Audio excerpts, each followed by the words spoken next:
240 children walked through the fog that morning.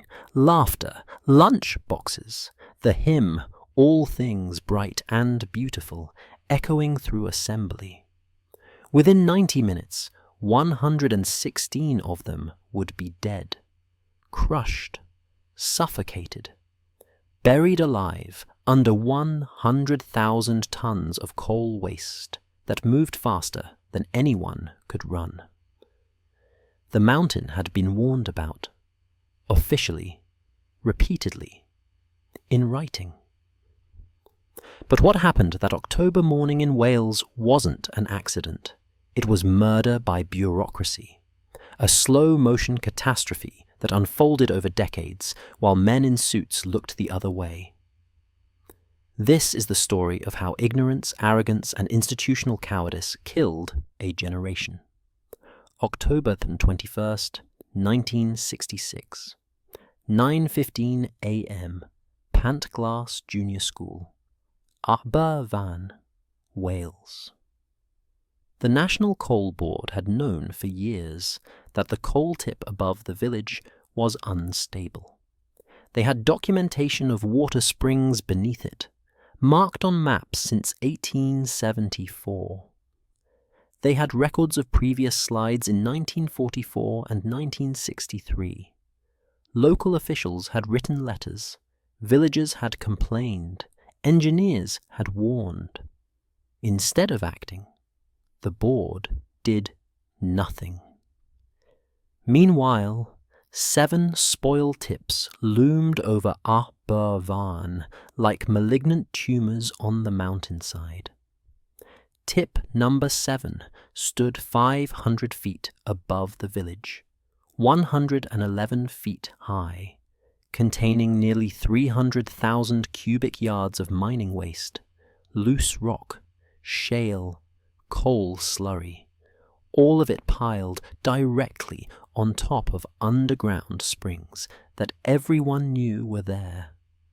The geology was a disaster waiting for a trigger. Aberfan nestled in the Taff Valley, 4 miles south of Merthyr Tydfil in South Wales. Coal mining defined everything here, the identity of the community, the livelihood of its 5,000 residents. The scars on the landscape, for generations, the Merthyr Vale Colliery had provided employment, but it had also been systematically poisoning the village with its waste. By 1966, those 7 tips contained 2.7 million cubic yards of colliery spoil. Mountains of garbage perched precariously on slopes riddled with springs and streams, a testament to what happens when production matters more than people. The mathematics of the disaster were written in the geology: porous sandstone, underground water sources, steep gradients, heavy rainfall, everything necessary for catastrophic failure. But understanding what happened requires going back further, much further, because the National Coal Board didn't create this danger in ignorance. They inherited warnings from previous disasters and chose to ignore them. 1939. Albion Colliery, Kilfynydd Common, 5 miles from Aberfan. After heavy December rainfall, a spoil tip owned by the Powell Dufresne Company suddenly liquefied. The slide travelled 710 feet to the main Cardiff-Merthyr Road, crossed it, then continued another 720 feet beyond the riverbed. Nearly 1,500 feet of destructive flow. The tip had transformed from solid waste into a liquid avalanche. An engineer named A.L. Davies witnessed the catastrophe. He prepared an illustrated memorandum titled The Sliding of Colliery Rubbish Tips. Common sense observations, technical warnings, practical recommendations. The document was handed to various officials within what would later become the National Coal Board. Then it was filed away in a drawer and forgotten until 1965. Meanwhile, tip number 4 at Ar-Ber-Van was constructed starting in 1933. Built on boggy ground between two streams, exactly the kind of unstable foundation that Davies had warned against. By October 1944, the inevitable occurred. A massive slide sent debris 1,600 feet down the mountain, stopping approximately 500 feet above the village. A terrifying demonstration that tips built on slopes don't just fail locally. They travel. They accelerate. They become weapons of mass destruction. Yet this wasn't classified as a reportable incident because no colliery workers were injured. The fact that an entire hillside had attempted to bury a village didn't matter in the bureaucratic calculus. If miners weren't hurt, it didn't count. This administrative blindness would prove deadly. Tip number 7 began operation in 1958, constructed directly over the ground where previous slides had occurred, over the same watercourses, on the same unstable geology. The springs that had been marked on Ordnance Survey maps for nearly a century were simply buried under thousands of tons of waste. By 1963, the inevitable warning signs appeared. May of that year saw tip 7 shift slightly, water saturating the base, gradual movement down slope, but tipping continued without interruption, without inspection, without concern. Then November 1963 brought a more substantial slide, material flowing down the mountainside, visible evidence of instability, the kind of event that should have triggered immediate investigation and remediation. Instead, the National Coal Board spent Bundesrat during the subsequent tribunal denying the slide had even occurred. When confronted with eyewitness testimony and physical evidence, they claimed it wasn't a slide, but merely a tailings run. A technical distinction without practical difference. The semantic games revealed their strategy: deny, deflect, delay. Meanwhile, ordinary people were sounding alarms that bureaucrats refused to hear. July 29th, 1959. The town clerk of Merthau wrote to the area estates manager of the National Coal Board regarding the potential danger of the tip at Ar-Ber-Van. Formal, official, on record, June 17th, 1960. The town clerk wrote again, requesting a meeting with a deputation to discuss with you the potential danger of the above tip. Concern has been expressed that the tip could slide after heavy rainfall. The letters were acknowledged, then ignored. Between July 1963 and March 1964, Merthyr Tydfil County Borough Council and the National Coal Board exchanged correspondence about the danger from coal slurry being tipped at the rear of the Pantglas schools. Specific, geographic, unambiguous. The threat couldn't have been stated more clearly.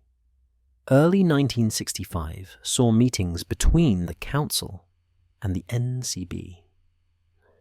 The board agreed to take action on clogged pipes and drainage ditches, causing flooding in the Pantglas area. Flooding that residents described as black water leaving greasy residues. Physical evidence of the tip's instability manifesting in people's homes. By October 1966, when Tip 7 collapsed, exactly 0 remedial actions had been taken. But the warnings came from more than just official channels. The people who worked on the tips saw the danger every day, witnessed the movement, felt the ground shifting beneath their feet. One witness would later testify that during the 4 months before the disaster, the toe of Tip 7 moved downward by 20 to 30 feet. Visible, measurable, impossible to miss. Tip workers and Aberfan residents expressed concern about a slide that would eventually reach the school and houses below. A miner at the colliery described the tip as moving and alive, language that captured what engineers and administrators refused to acknowledge. The mountain of waste wasn't stable.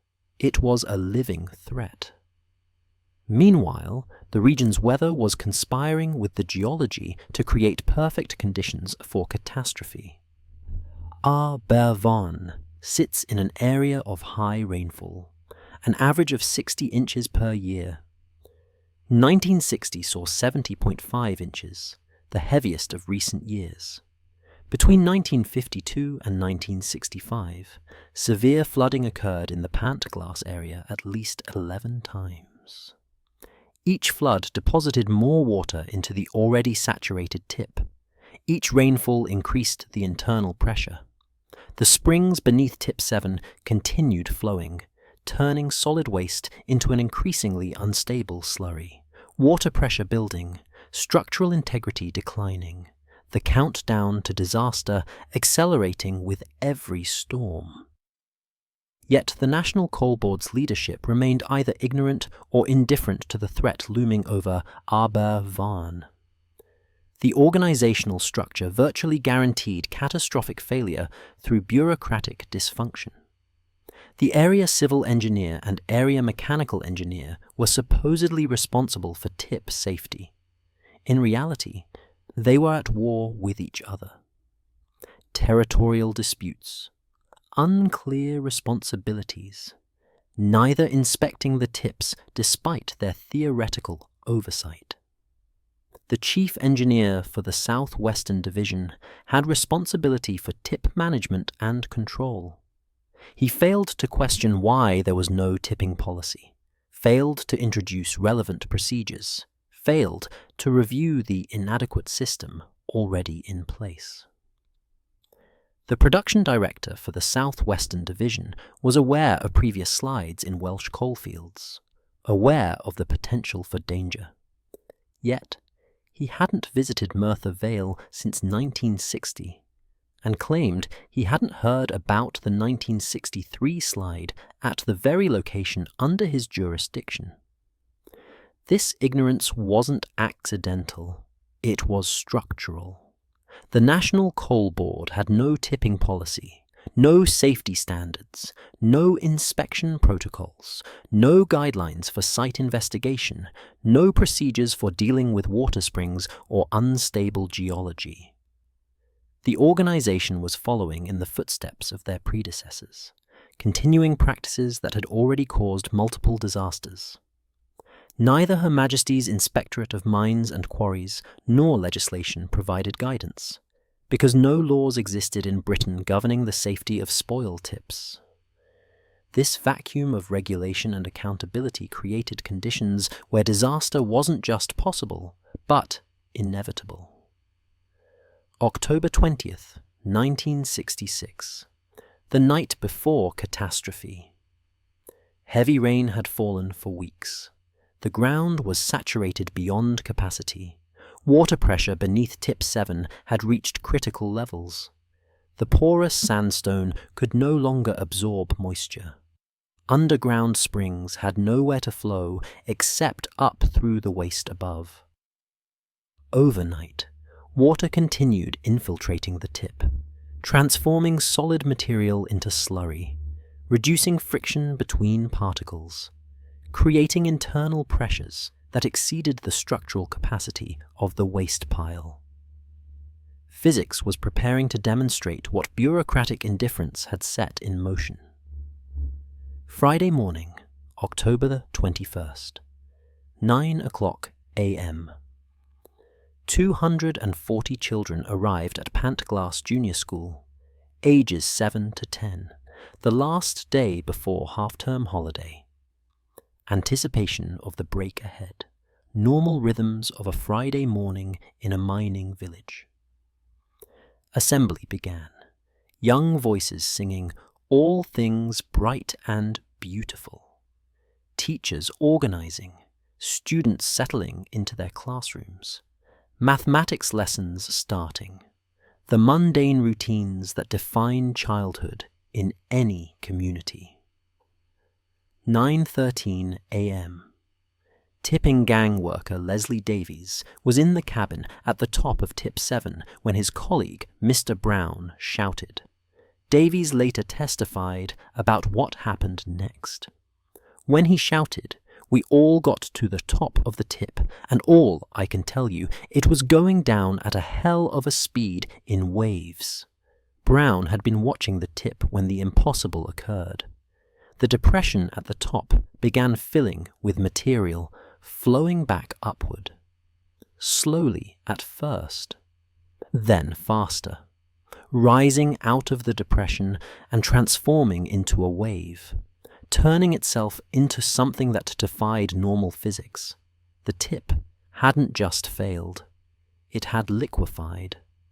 Thixotropy, a phenomenon where saturated fine material, when disturbed by movement, transforms from solid to liquid state.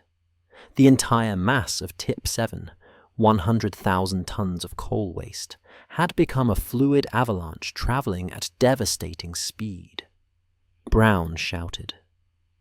Davies ran down the side of Tip 3 toward the lower tips. Behind him, another roar. Trees cracking. A tram passing him as it rode the wave of debris. The mountain was collapsing in sections, each failure triggering the next. 9:14 a.m. The valley was blanketed in low cloud. Nobody in Aberfan could see the slide, but they heard it. A sound unlike anything in normal experience. A rumble that built from background noise to overwhelming roar. The sound of 100,000 tons of liquid death accelerating toward the village. Traveling too fast to outrun, too fast to warn, too fast to comprehend. The wave struck Gethin Terrace Farm first, killing everyone inside.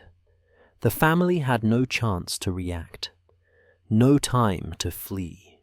The building was simply erased by the crushing weight of the debris flow.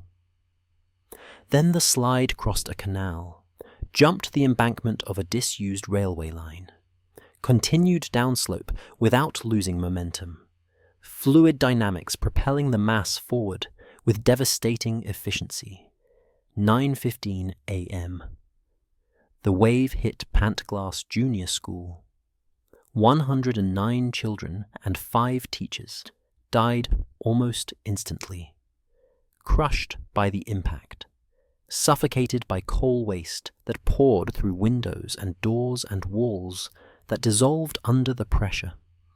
The classrooms became tombs filled with slurry that solidified around the bodies of the trapped and dying. 8-year-old Jeff Edwards was at his desk when the roar began. His teacher had just started the day's mathematics lesson. Then the building shook. The walls gave way. Water erupted from broken radiators. Desks became weapons driven by the force of debris.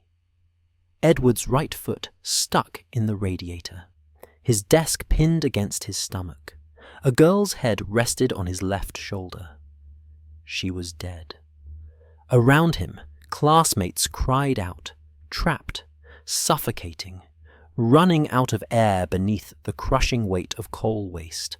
For 90 minutes, Edward struggled to breathe, listened as the voices around him grew quieter, weaker, until silence replaced the desperate sounds of children dying. Around 11 a.m., a fireman spotted a tuft of blonde hair amid the rubble. He used a hatchet to free Edwards from beneath his desk. One of only a handful of survivors from that classroom. Meanwhile, the slide continued beyond the school. 20 houses on Moy Road were engulfed. Families buried in their homes. The debris flow finally lost energy and solidified after traveling nearly 1,000 feet from its origin point. The speed of the collapse meant there had been no time for warnings, no evacuation, no escape. David Evans was among the first Aberfan residents to understand what had happened. His neighbor ran past him, shouting, "The school has gone! The school has gone!" The words didn't register. What did that mean? How could a school be gone? Then he saw. Or rather, he saw nothing. Where Pantglass Junior School had stood, there was only a sea of black slurry. The building had been completely buried except for a portion of the roof.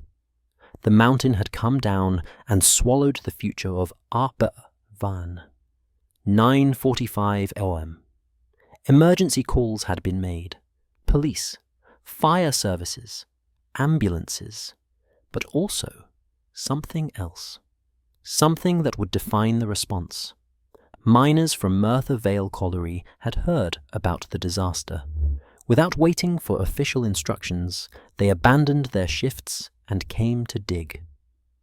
Within an hour, hundreds of miners were at the site, digging with their hands, with shovels, with anything available. Desperate to reach the children before it was too late. These were men who understood being buried, who knew what it meant to be trapped underground, who couldn't bear the thought of children suffocating in the darkness.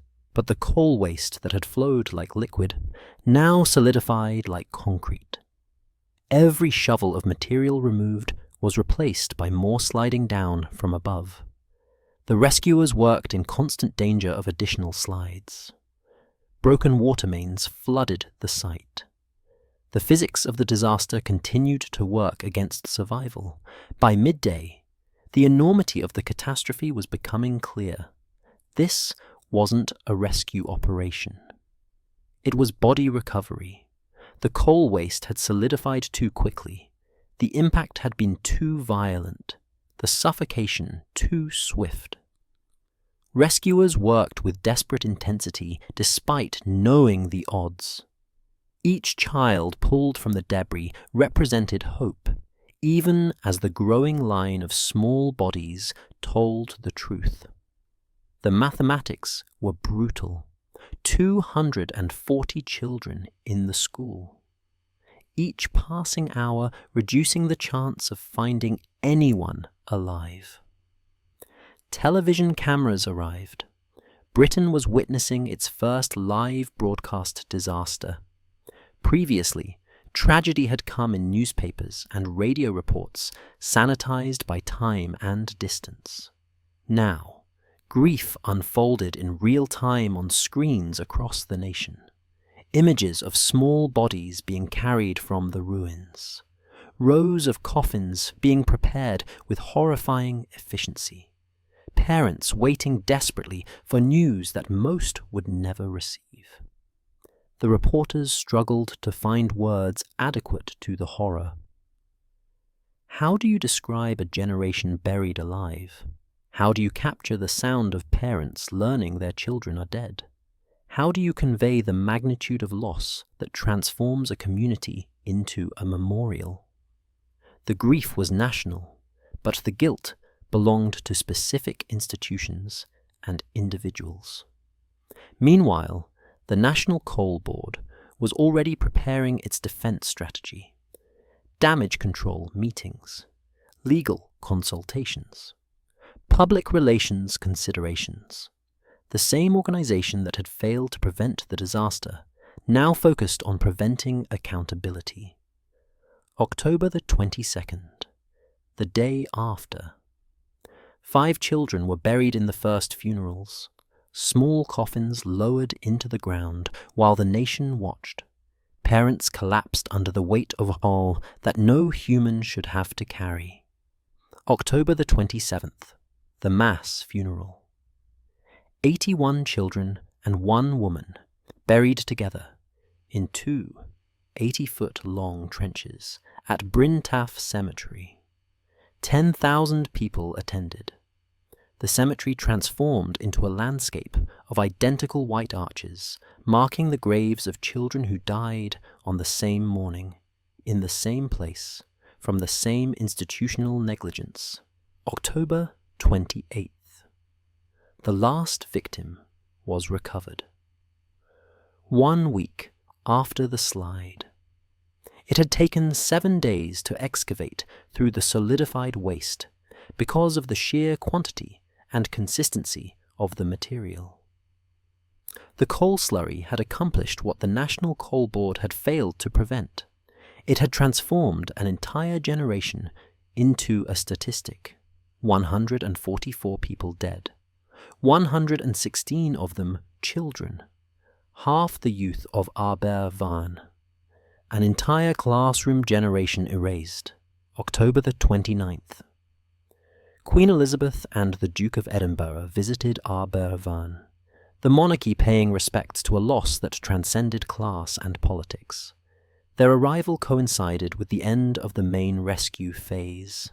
One contracting firm remained to continue the final stages of clearing up what bureaucratic failure had created.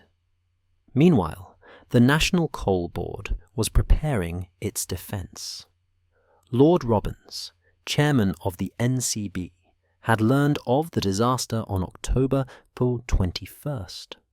Instead of immediately travelling to Aberfan, he attended a ceremony in Guildford marking his investiture as Chancellor of the University of Surrey. A ceremony and party, while children were being dug from coal waste in Wales. NCB officials initially lied to the Secretary of State for Wales, claiming Robbins was at the scene, personally directing rescue operations. The lie was quickly exposed. When Robbins finally arrived late on October 22nd, 36 hours after the disaster, he made statements that would haunt him. He told television reporters that nothing could have been done to prevent the tip slide, claimed it was impossible to know there was a spring at the heart of the tip. The villagers immediately recognized the stench of a cover-up. Everyone in Aberfan knew about the springs. Many villagers had played at them as children before they were buried beneath the NCB's waste mountains. The springs were marked on maps, documented in official correspondence, common knowledge. Robbins's claim wasn't just false, it was an assault to the dead, and an attempt to evade responsibility for manslaughter on an industrial scale. October 26, 1966. After resolutions in both Houses of Parliament, the Secretary of State for Wales appointed a tribunal to inquire into the causes of and circumstances relating to the Aberfan disaster. The chairman would be Lord Justice Edmund Davies, a respected Welsh barrister and Privy Councillor, born 2 miles from Aberfan. The tribunal would prove to be the longest inquiry of its type in British history up to that date. 76 days of hearings, 136 witnesses, 300 exhibits examined, 2,500,000 words of testimony, a comprehensive investigation into how institutional failure murders children. But the inquiry itself became another battlefield. The Attorney General imposed restrictions on speculation in the media about the causes of the disaster. The restrictions, combined with accusations that previous pit disaster inquiries had been whitewashes, created tense circumstances even before testimony began. The National Coal Board stonewalled from the beginning, denied responsibility, claimed ignorance, disputed facts that were matters of public record. The organization that had failed to prevent the disaster now failed to cooperate with the investigation. The tribunal report would later observe that Much of the time of the tribunal could have been saved if the National Coal Board had not stubbornly resisted every attempt to lay the blame where it so clearly must rest: at their door. Not until day 49 did an NCB witness concede that tip safety arrangements had been inadequate. Not until day 65 did one admit that their previous assertions were false. The delay wasn't accidental. It was strategic obstruction designed to protect the organization and its leadership. Day 70. Lord Robbins finally appeared.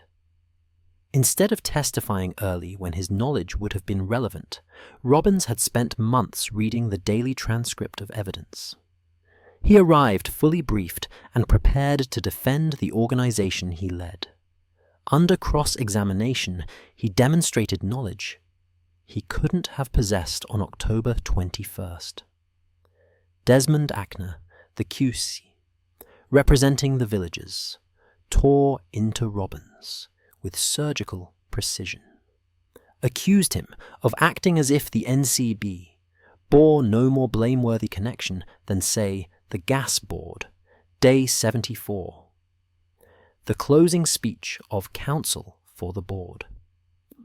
Finally, the admission. Need it have happened?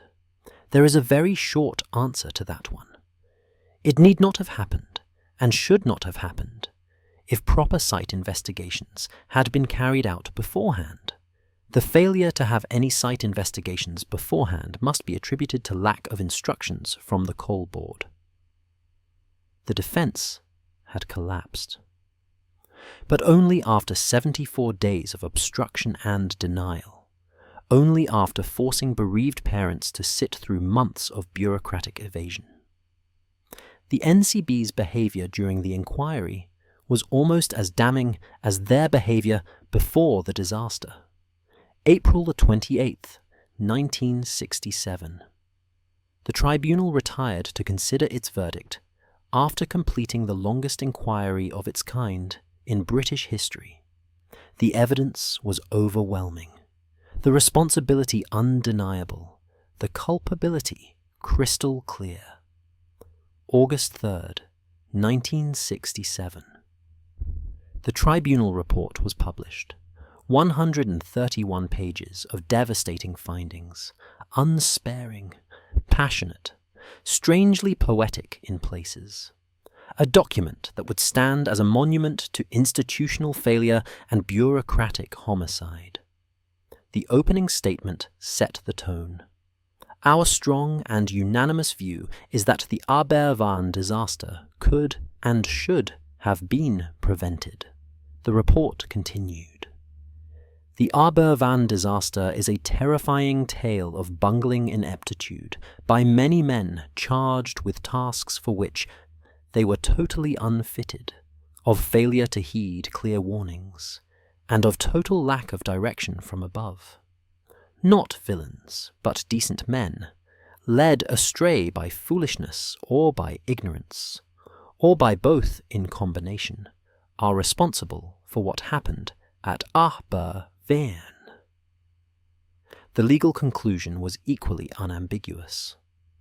Blame for the disaster rests upon the National Coal Board.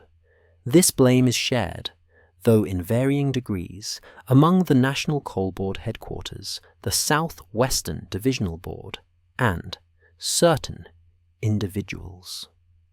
9. NCB employees were named as having some degree of responsibility. The report detailed how each had failed in their duties, how ignorance combined with indifference to create conditions where disaster was inevitable. The tribunal made specific findings about the springs. Tip number 7 had been located on top of springs, which are shown on the Ordnance Survey map. The NCB's central claim was revealed as a lie, not an error, not a misunderstanding, a deliberate falsehood designed to evade responsibility. The previous slides were confirmed. The Aberfan tip complex had slid in 1944 and 1963. The physical evidence of these slides was clear to the naked eye. More lies exposed. The NCB had spent days denying events that were documented, witnessed, and physically evident on the landscape. The organizational dysfunction was laid bare. It had no tipping policy, and its engineering experts had given no guidance to local workers.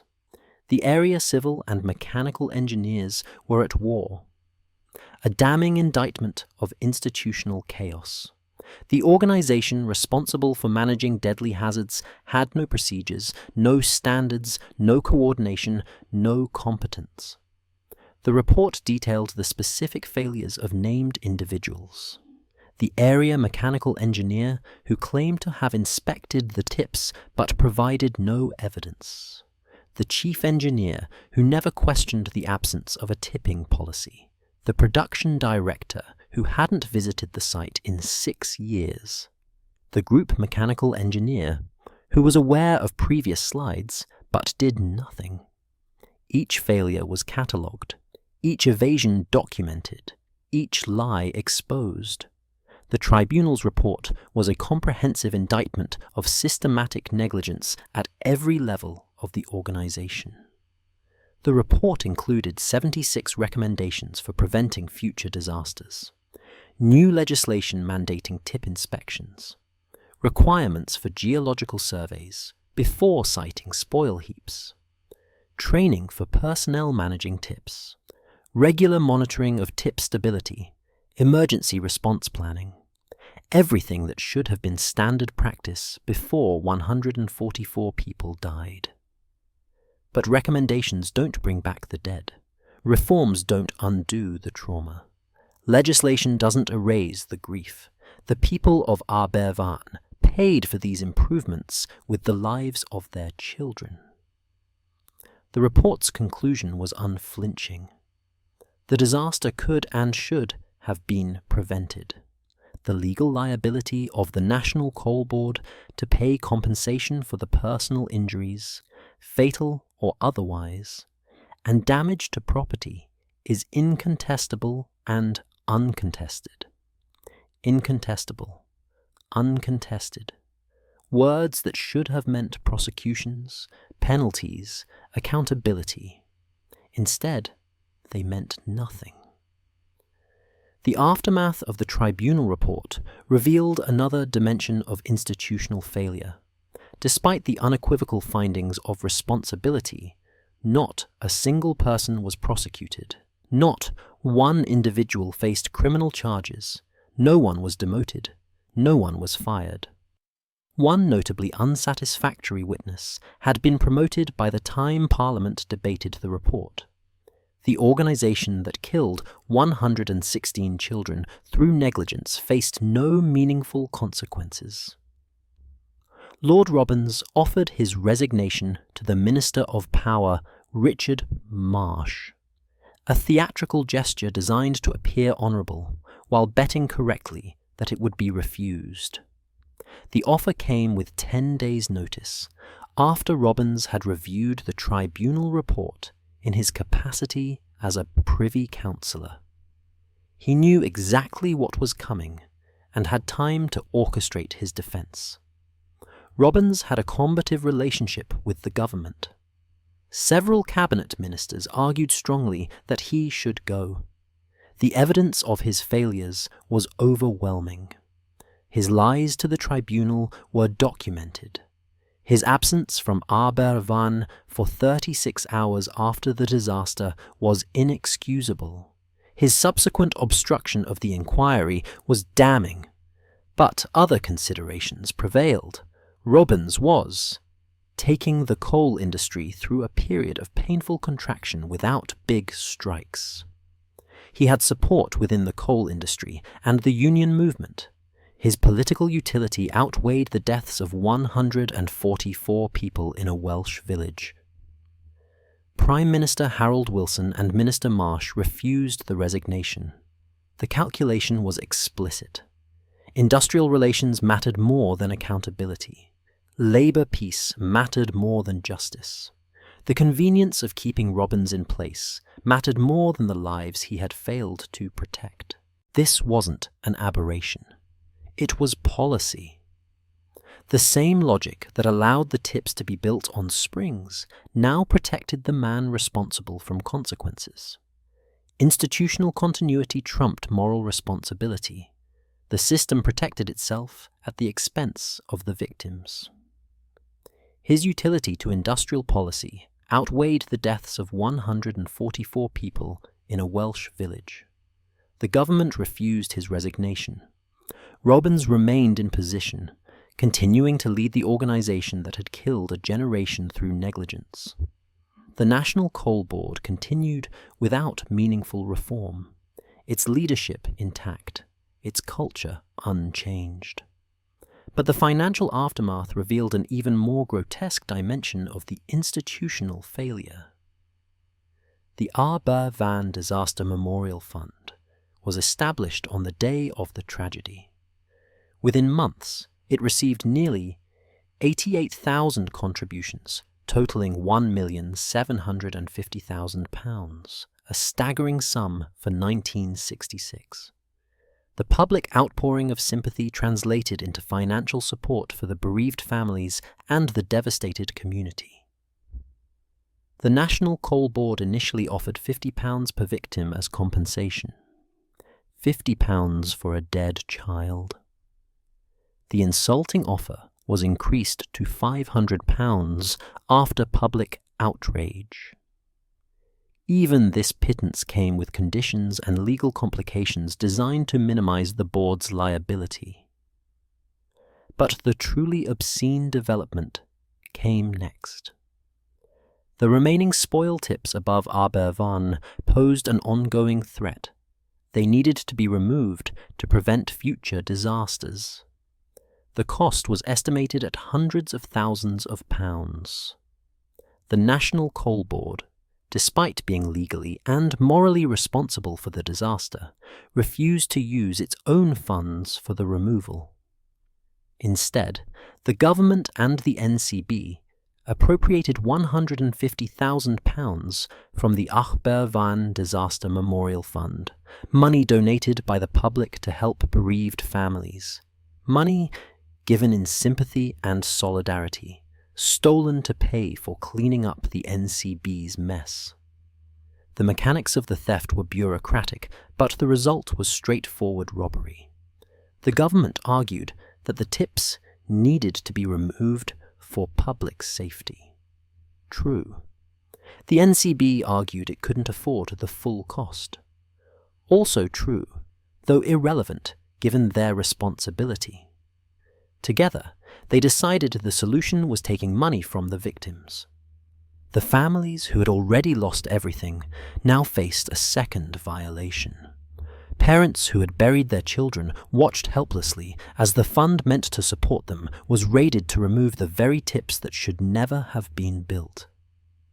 The theft added financial injury to grief. The Charity Commission, which should have protected the fund, connived in the theft. The Commission's role was to safeguard charitable assets for their intended beneficiaries. Instead, they approved the diversion of money away from bereaved families to pay for industrial cleanup. That was the legal responsibility of the National Coal Board. The government, which should have held the NCB accountable, facilitated the robbery. Ministers who should have demanded the board pay from its own substantial resources instead chose the path of least political resistance. Taking money from voiceless victims in a Welsh valley was easier than confronting a powerful nationalized industry. The families who had lost children now watched as money meant to support them was diverted to remove the tips that should never have been there. Every pound taken from the memorial fund was a pound stolen from families trying to rebuild shattered lives. Every penny appropriated was another betrayal by institutions that had already failed them catastrophically. It took 31 years for this injustice to be partially addressed. In 1997, the British government finally repaid, the £150,000 to the Aberfan Disaster Memorial Fund, without interest, without apology, without acknowledgement that the appropriation had been a secondary violation of grieving families. 2007 saw the Welsh Government donate £1,500,000 to the fund, and £500,000 to Aberfan education charities. A belated recognition of injustice that could never compensate for what had been taken.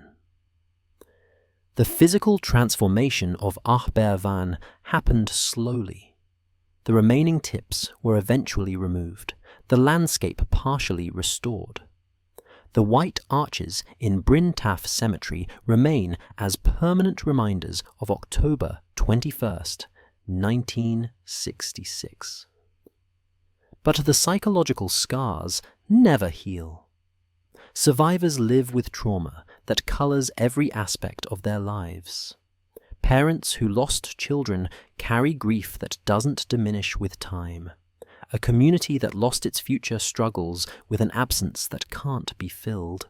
Jeff Edwards, who survived being trapped for 90 minutes, has spent his life processing those memories, the girl's head on his shoulder, the voices growing quieter, the suffocating darkness, survivor guilt that never relents. The legacy of Aberfan extends beyond the immediate tragedy.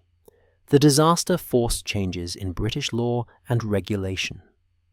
The Mines and Quarries Tips Act of 1969 provided guidance for stable tips.